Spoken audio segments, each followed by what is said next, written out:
Good evening and welcome to Iowa News and Views. I'm the guest host for tonight. My name is Rusty Martin. Our topic is, does smaller class size make a difference? Particularly making a difference in grades kindergarten through third grade and helping kids learn to read. Before I introduce our guests, I want to first welcome two new communities to the iNews network. If we could see that slide. This would be Council Bluffs and Mason City have joined the network. Thanks for coming on. We now have almost 400,000 households have the opportunity to see Iowa News and Views each week. Well, my guests tonight are Sue Grabe, a second grade teacher at Prairie Crest Elementary, and Terri Howes, a kindergarten teacher at Prairie View. Welcome to the show. Thank you.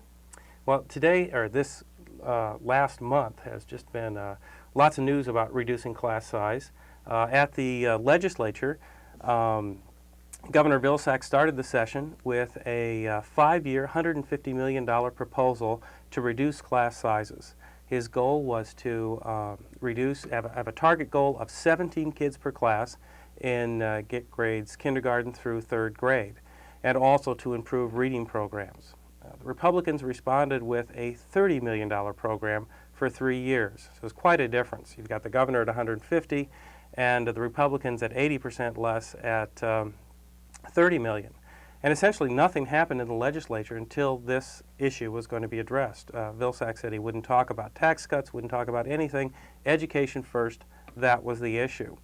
What's happened since then is that, let me just check for a second. Are the slides available? Oh, well, go ahead and open them up. Let's take a look at them. We're trying to get a little bit more technology here on the show. And here you're looking at a third grade class in Council Bluffs. Our Council Bluffs viewers, here's an example of what it's like to be a third grade teacher in a class, I think it's a Bloomer Elementary, hands-on science. Would you like to try that with 33 third graders? Let's go on to the next slide. Here's that proposal, $150 million over 5 years. Now let's keep on going. And this is basically where we were stuck for the last month or so. Democrats eventually even took to the streets and went out across the state, made over 200 visits to schools, trying to see for themselves what was happening in the schools. Here's the agreement. Governor Vilsack, Lieutenant Governor Sally Peterson, and the Democratic leader of the Senate, Mike Gronstal. This was in the governor's office on St. Patrick's Day. Let's take a look at the details. So here was the Democratic plan. Right there, 10 million more each year as they went along. The Republicans responded with blue. We can see that. 3 years of 10 million each. And then the agreement. 10 million the first year, 20 million the next year, and then 30 million dedicated to class sizes in the third year, along with an additional 20 million that could be spent for technology or class sizes, and then the same thing, 30 million for class sizes and reading in the fourth year, with an additional 20 million that could be spent either on technology or class sizes. All right, thanks for getting those slides up. Now, we've got two teachers here. Actually, we've got three. I used to teach elementary. But we've got two teachers who are in classrooms right now. Tell me, Terri, how large is your class? I have 26 students right now. 26 kindergartners. And Sue, you've got second grade? I have a second grade and I have 24 students, and in that classroom I also have students with special needs. And already we're talking about education is about individuals. It's every situation is different, and students with special needs adds a little bit more time or a little bit more work that you have to do to serve those kids. Absolutely, absolutely. So what's the difference? What difference would it make to you if you had 17 kids instead of 24? How would you do things differently? I believe that the students would be able to have many more opportunities because I could spend more time with each individual student, and with having special needs students in the classroom, I would be able to meet their needs as well as all of the students' needs much more efficiently, I believe. And Terri, you've got 26 kids. Is there what do you have to keep in mind when you think about teaching a group that large? Especially with kindergarten, you have to remember that they're very active, and so you have to change things quite often. But you also find yourself managing behavior type things, and that interrupts when you're trying to do a reading group. And when there's that many more students, you really notice a difference. I had 21 last year, and the extra 5 bodies really make a difference in how much time I feel like I can spend with them on reading, or our math is pretty individualized too, and to try to get around to them is a lot more difficult when you have 5 additional students. Well, how does it affect your reading? I mean, when I learned reading, we were all in a big class. It didn't really make that much of a difference. The teacher was up in front, and we all looked at her. We probably could have had 5 or 10 more kids easily. Do you teach reading differently than all at once? Yep, we teach it quite a bit differently. Actually, we do have a large group instruction for probably 25 minutes a day, but we start out in small groups, help them learn their letters and things, and then when they're ready, which in our building, I mean, just so happened that about 6 weeks ago we tested them through a reading, it's just a reading test, but found out where they were at with their levels and started doing guided reading with them. And when you do that, you have groups of 4 to 5 students, and we try not to go over 5, and you keep them together at a level, but then you individually listen to each of them read, and so that becomes really critical to have lower numbers then, because to get around to them, it's so important. In 2nd grade, we also do the same thing with the guided reading, and I'm sure in kindergarten as well as 2nd grade, the span of ability level is quite broad. In 2nd grade, I have students functioning at a pre-primer level all the way to a 5th grade reading level. And to meet all of those levels in between, you need to meet with them individually or in small groups of 4 or 5. Well, when you divide a class of 25 and have them in 4 or 5 students in a group, that leaves a lot of students at their desk to have to work independently. And so that's a skill that needs to be taught, and you need to plan quality activities for them to do while they're waiting, while you're working with a smaller group. And so that's a concern, is the time issue and what you're doing with those other students while they're waiting for you to meet with them. And I know with every child there's a certain amount of administrative overhead, one way to phrase it, that goes along with that child. Just the paperwork you have to do, the tests, and all of that increases for each child. But then you have relationships with parents. And tell me a little bit about that with a large class. Is there anything? Is it just come down to less time for each child, less time for each family? Unfortunately, probably. I sad to say that I probably don't make as many contacts as I would like to, just because of the class size. I'm sure has a lot to do with that. I really believe a lot in parent communication. The 2nd week of school, I try to call each of the parents, and if you think even if you only spend 5 minutes with them on the phone and you have 26 children, there's a lot of time, and I try to follow up with like a personal postcard or something like that occasionally too, and those don't take as long as the phone calls, but it's still important, and I think whenever we can bring parents along, it's a lot better because we're all working together as a team. And then you go to student-led conferences, which our district does. What does that mean? That means that the students are involved in presenting what they've learned to their parents, and so it's basically like a portfolio that they're going through at their work. So for instance, since we've started guiding reading groups, next week when we have conferences, the students will read a book at the level that they've been working at, and then we'll also talk about their learning goals and their behavior goals with their parents, and we all sit down together, and it takes 30 minutes for a conference. And so if you've got the difference between 26 and 17 means almost 10 more parents, whatever. It's a considerable amount of time to prepare and put that together.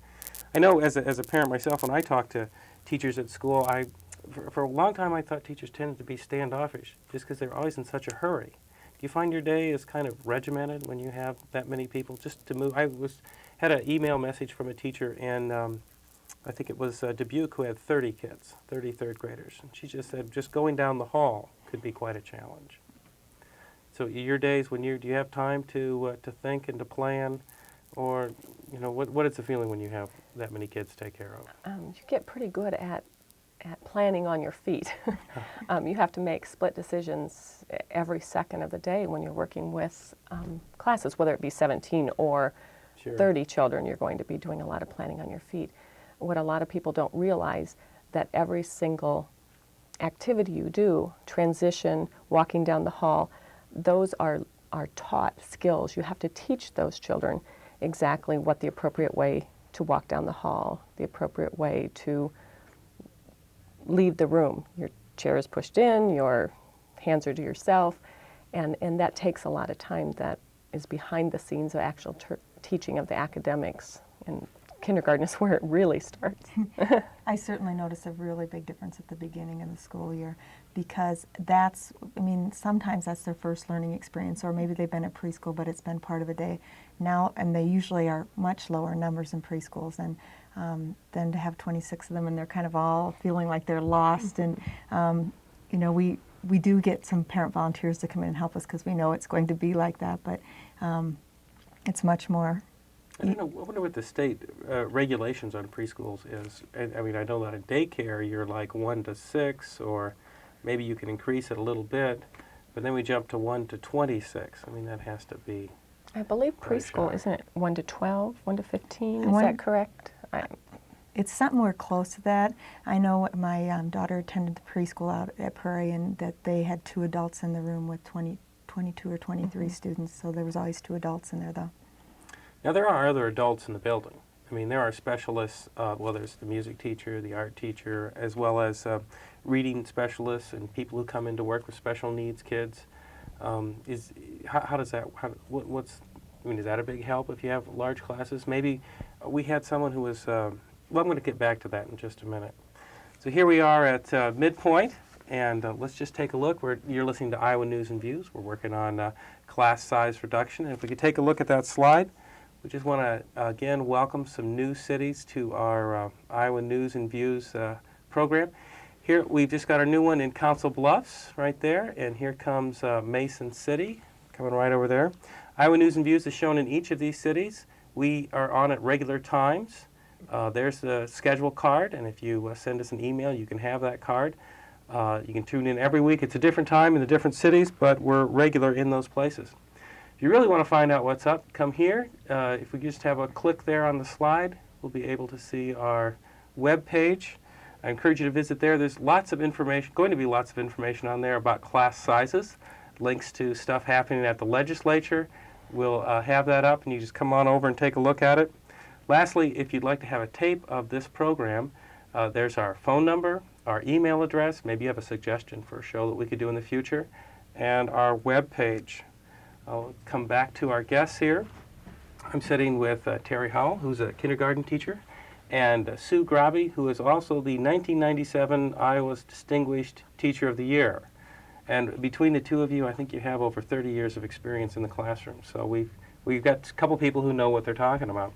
And the question we wanted to deal with right now was, we have been adding staff to the schools, specialists in reading, specialists in special needs, people who do music, technology people.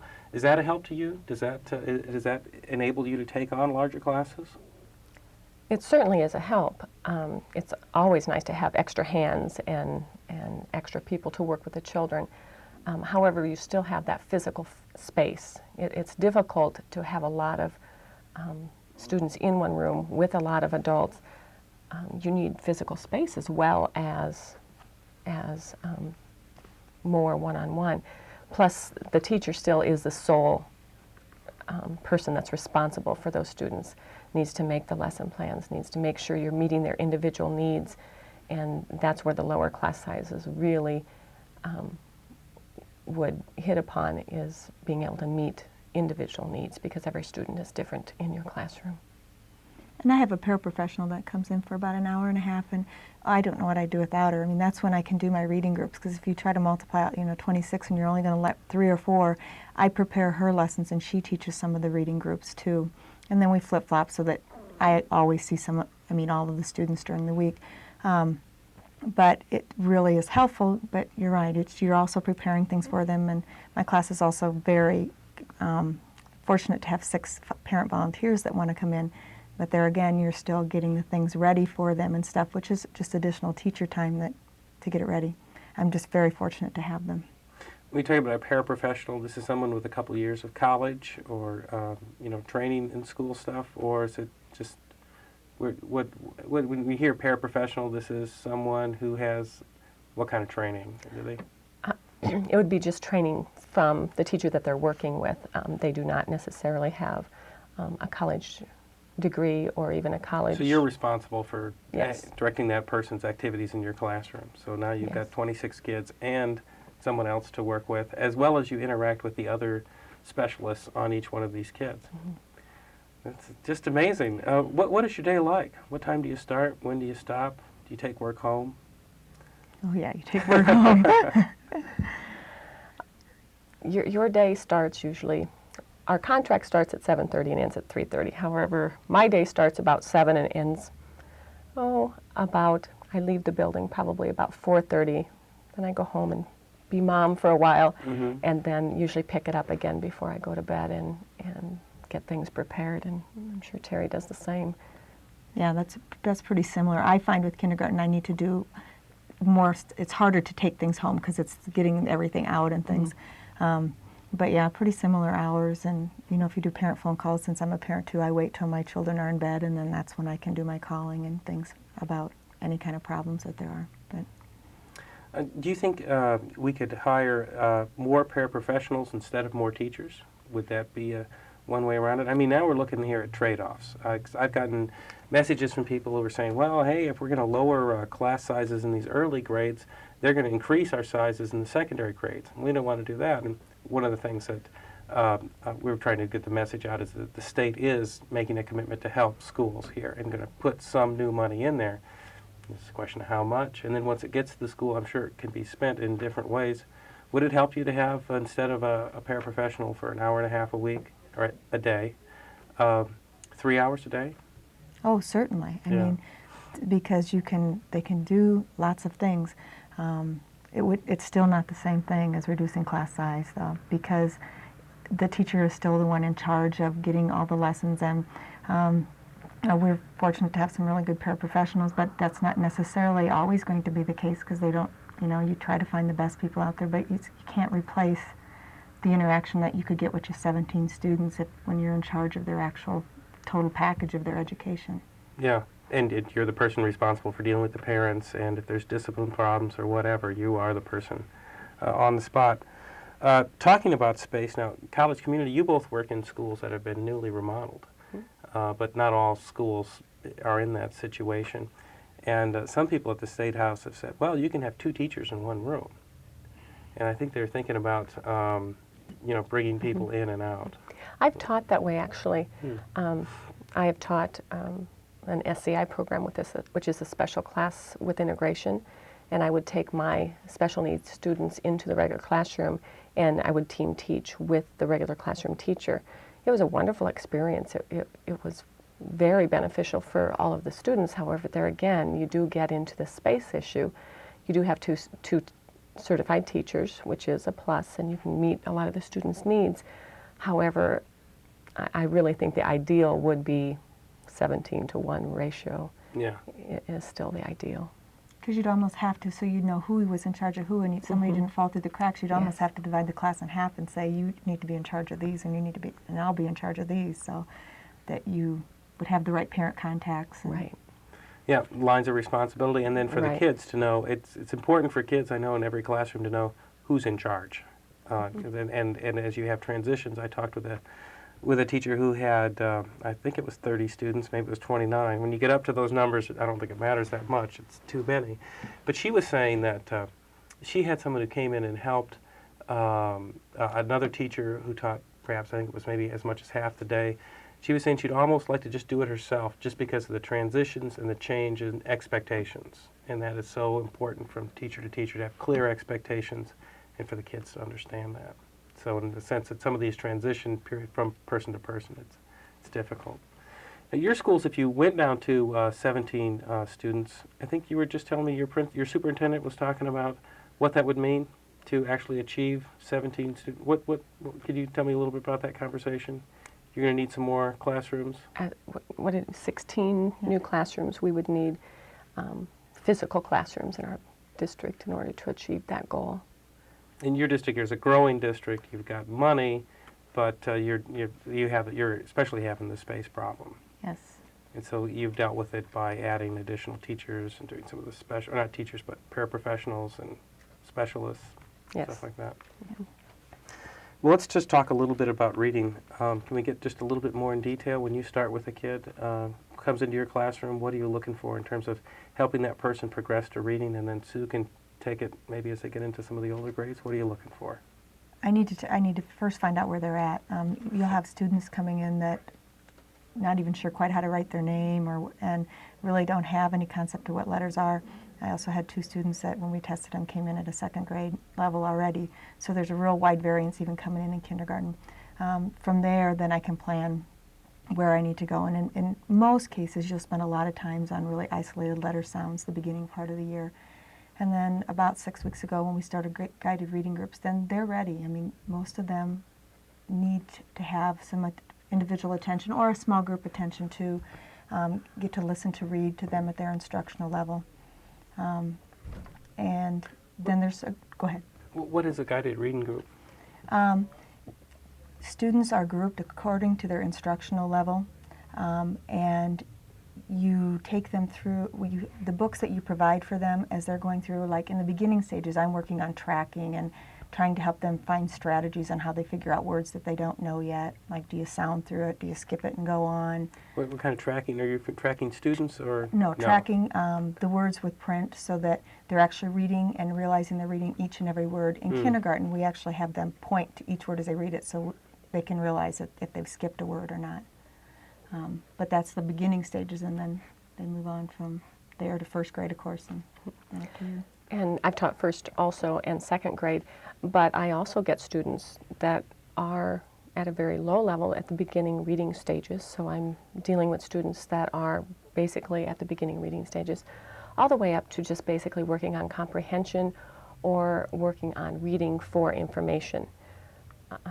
And so that's why it's so important to have those small groups so that you can meet those individual needs. Because if you're trying to teach whole group, you cannot possibly meet those individual needs because there is such a wide ability range.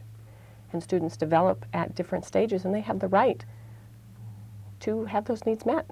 Mm-hmm.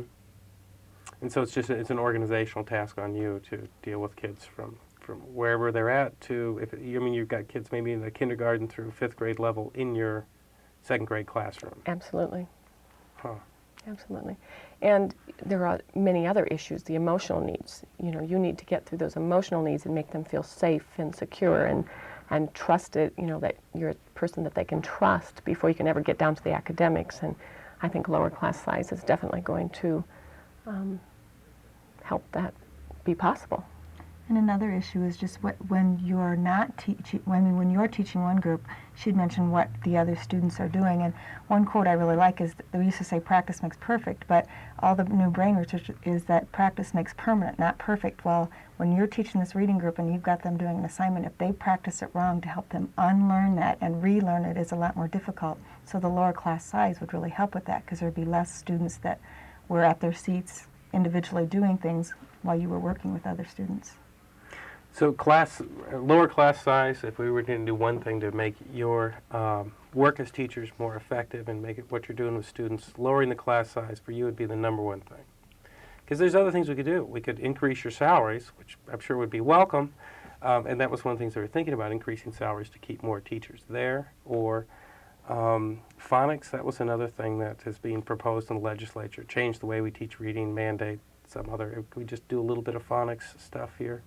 To a totally phonics approach, would that something Every you'd be eager child to? learns differently, and so while that phonics approach may work really well with maybe even 50% of your children, it might not work for the other 50%. I mean, I really think an integrated approach is more important. It makes me nervous when they talk about having such a mandated reading program. And phonics has never been taken out of teaching reading.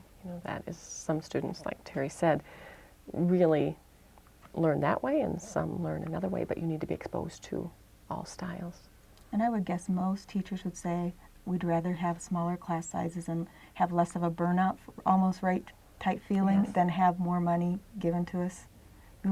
We enjoy what we're doing, and we want to just be able to do it the best that we can do it. And bottom line is, the money isn't what's best for children. The lower class sizes is what's going to benefit them more. Well, we've got about 1 more minute here to talk. We've got an audience here. Is there anything else that you think would be useful for parents to know about this? I mean, reducing class size. I know one of the things you've talked about is parent volunteers, and I know that's something that there's been less of, in part because you've got two families working. There's not such a big pool of parents. It's great that you have 6 people able to spend time in your classroom. Any other comments you'd like to make in terms of a wrap-up situation here? We've got 2 elementary teachers. I just really feel it's the best thing for kids. I mean, she mentioned the emotional intelligence. There are students coming from homes that none of us would ever imagine, and that, again, out there with the new emotional intelligence things that you read, it really, I think, is important that they feel safe and that they feel important before that they can even learn. And reducing class size makes it more of a little family. It makes it much easier to do that. I agree with Terri. I really feel very strongly that this is what would make a difference in education. All right. Well, we have been talking about reducing class size on Iowa News and Views. I have to say that when I've been in school buildings, I'm just amazed at teachers and the kind of juggling act that you do. And you've got these intense little people who are focused on you. We talked about there's only one teacher. There's only one teacher for each of those kids. You may have 26 children who see you, but for them there's only one. And they're focused on you, and of course the families who are involved as well. Just to taking a look at where this issue is going to go next, if we could see that slide we have coming up here. Nope, no more slides. All right. Well, the state fire marshal says 10% of Iowa schools are unsafe, have safety problems. So the next thing the legislature is going to look at is providing some funds for that. This has been Iowa News and Views, a statewide public affairs and opinions program produced in Iowa City with the help of an all-volunteer crew. And thanks to our supporters who provide the funding that make it possible for us to copy the tapes, send it out, and bring you this show, new show twice a month. Thanks for tuning in.